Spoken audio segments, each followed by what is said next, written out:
ওকে, তো এইভাবে আছি। আসলে শরীরটা একটু খারাপ। তাই বলে শরীর খারাপ বলে আমি যে মাঠে যাইনি তা এরকম নয়।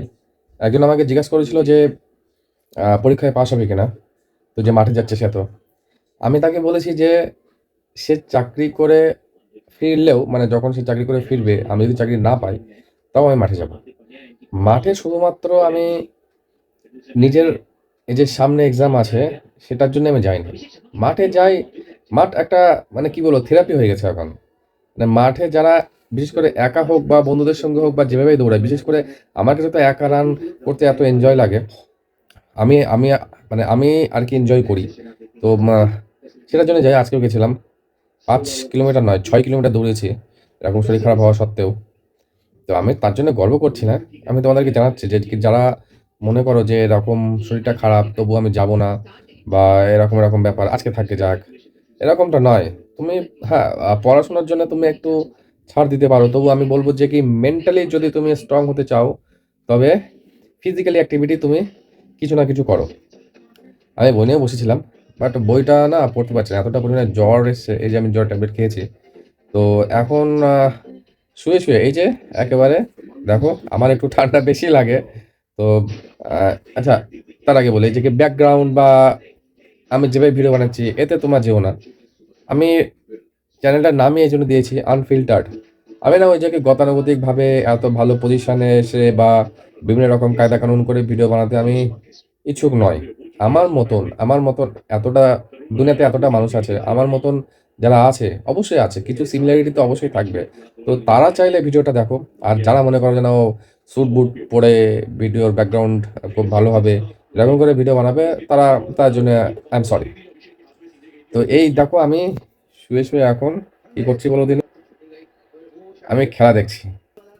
খেলা দিয়ে মনে পড়লো আগের দিনে মেসিদের বলছি কি মেসির ঘটনা সবাই টুকটাক দেখেছো।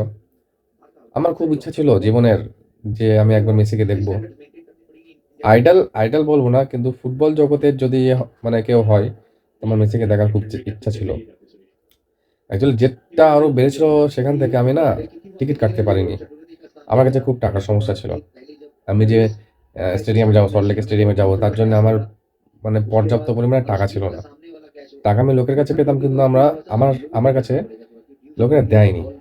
তো এটা আমার মাথায় ছিল যে আজকে আমার এরকম কন্ডিশন যে আমি আমার শখ পূরণের জন্য আমি টাকার অভাবে আমি আমার শখ পূরণ করতে পারলাম না। এটা আমার মাথায় আছে আর সারা জীবন থাকবে। তো তার জন্য যা হয় কিছু করার চেষ্টা করছি। কাজ পাই না পাই কিছু তো কাজ করতে হবে। আর এখন একটা ইচ্ছা যে পয়সা কামানো। তো যারা আমার বন্ধুরা দেখছো বা যেই দেখছিস, আমি জানি যে কি তুই দেখছিস বা অন্যরা হয়তো দেখবে। সবাইকে বলবো যে নিজের মতন করে চেষ্টা করো। আর কিছু ভালো জিনিস করার চেষ্টা করো অবশ্যই। আমি এইভাবে ভিডিও বানাচ্ছি, এইভাবে ভিডিও বানাবো। যার আমার মতন যারা তারা আমার সঙ্গে থেকো। আর যারা এরকম জিনিস পছন্দ করে না তাদের আর কি বলবো।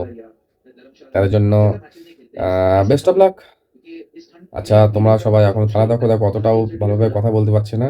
বাট আমি এখন থেকে চেষ্টা করছি যে রেগুলার আমি ভিডিও বানাবো। সে যে টপিকেই হোক, রেগুলার ভিডিও বানাবো।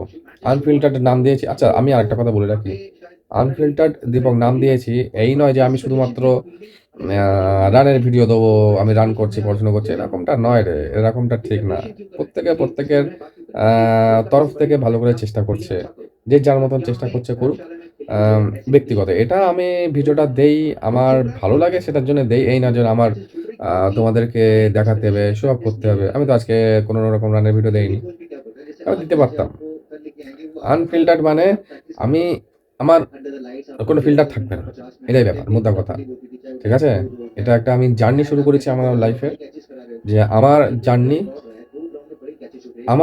আমার মতন যারা আছো তাদের সাথে শেয়ার করব। আর তারা বিষয়টা রিলেট করতে পারবে। আস্তে আমি আমার লাইফের জিনিস তোমাদেরকে বলব। ততক্ষণের জন্য টাটা। Thank you.